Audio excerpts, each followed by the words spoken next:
Marie avait été promise en mariage à Joseph, un charpentier demeurant à Nazareth, une ville frontière dans le nord de la Palestine. Marie et Joseph étaient juifs, leur lignée à chacun remontant au roi David et puis jusqu'à Abraham.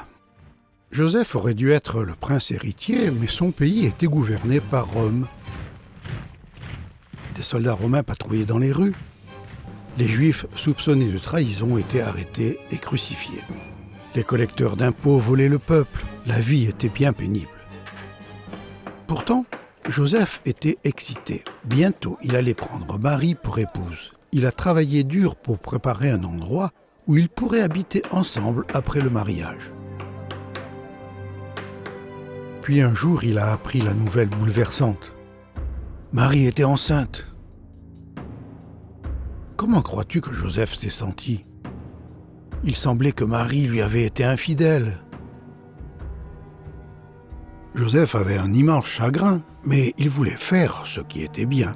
Il a donc décidé de rompre secrètement leurs fiançailles, car il ne voulait pas exposer Marie à une honte publique.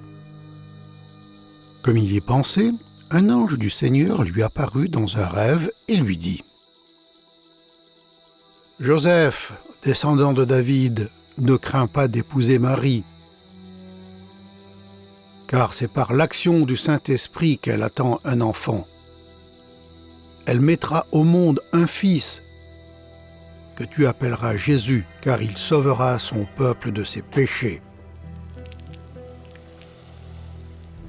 Tout cela arriva afin que se réalise ce que le Seigneur avait dit par le prophète.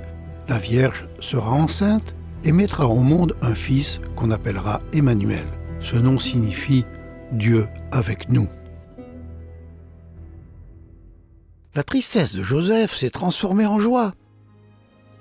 Quel honneur! Marie allait être la mère du Messie promis, et lui, Joseph, serait son tuteur légal. Le Saint Messie aurait une mère humaine, mais pas de père humain. Son nom serait Jésus, ce qui signifie le Seigneur sauve, ou tout simplement Sauveur. Quand Joseph se réveilla, il agit comme l'ange du Seigneur le lui avait ordonné, et prit Marie comme épouse. Mais il n'eut pas de relation avec elle jusqu'à ce qu'elle ait mis au monde son fils, que Joseph appela Jésus. La main de Dieu était à l'œuvre dans tous ces événements.